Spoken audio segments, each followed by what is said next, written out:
My name is Erin, and I decided for my first YouTube video I really wanted to talk about the Nancy Drew video games. Now, the Nancy Drew video games actually started as a book series written by Carolyn Keene back in the 1930s. So Nancy Drew has been around for a long time, and she's pretty prevalent in pop culture society, even if you may not know her name. There was this group that started a computer digital revolution, is what I like to consider it, where they brought Nancy Drew to the digital age.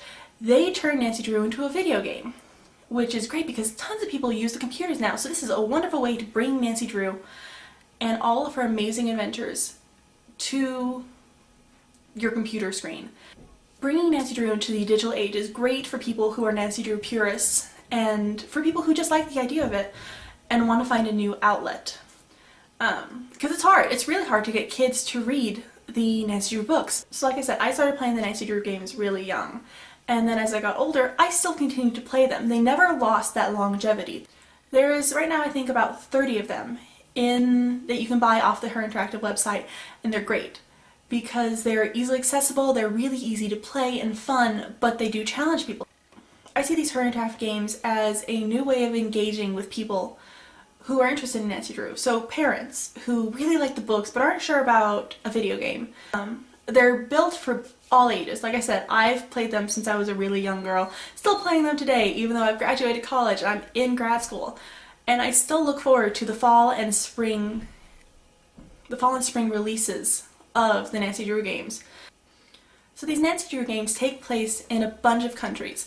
And what's really great about it is that by putting them in different countries, the HERINTERACTIve team also helps the people who are playing it learn about the country that it's set in. So these games are really fun, but they're also really good for cognitive development because they bring adventure to a whole new level. You're not just reading it, you're actually engaging in the storyline. You are a part of the storyline and you are the one who everything hinges on, because if you don't solve the mystery never will get solved and the villain could go free. And so they have a bunch of different games. There's ones that are set in Japan or New Zealand or just about anywhere. And they all focus on some part of the culture of the area, and they do it really well in a way that you actually enjoy learning it. But you also have fun playing the puzzles that are also centered around the culture of the area. And they try and keep it true to the story. So you're not just playing a game, you're also playing a Nancy Drew mystery. And it's really a fun way to engage people who like Nancy Drew, people who know nothing about it, into this storyline, which is a really fun way to learn. So I've always seen these games as a really good way to engage people in the Nancy Drew world, especially for those people who really don't want to learn, who really don't want to read the books. So it's a great way to engage people who, may not want to read the books because they're old, which is sad because they're great stories, of course, but it's hard to get kids to read it.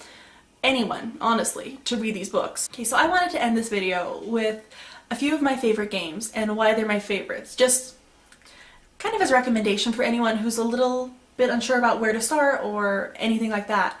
And so I really loved Message in a Haunted Mansion. That was my first game that I started playing. That's what I picked up, and I haven't stopped playing since. It's a great original Nancy Drew whodunit, because you have to figure out who is the ghost, or if there really is a ghost, or why this ghost is there, and you have to do it by snooping, which is great because the fun thing about snooping is that they do catch you sometimes. Of course, I love The Curse of Blackmoor Manor. That one's really fun. It's really creepy. It's very dark. It's got everything about it's dark. There's a lot of mythology, a lot of secret passageways, a lot of puzzles. I kind of want to finish this video with one last statement about, why I think these games are really good for people to play.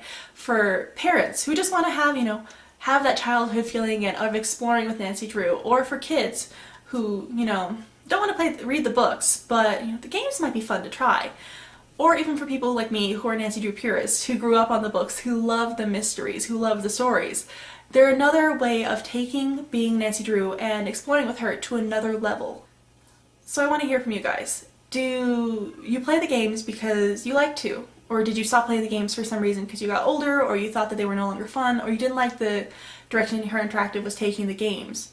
Or did this encourage you to try and pick up a game? I really hope it does, because they are a lot of fun and they're just a really great experience. And so, if you leave your comments down in the comments box below, I would love to hear from you guys, and I hope to see you again soon. Bye!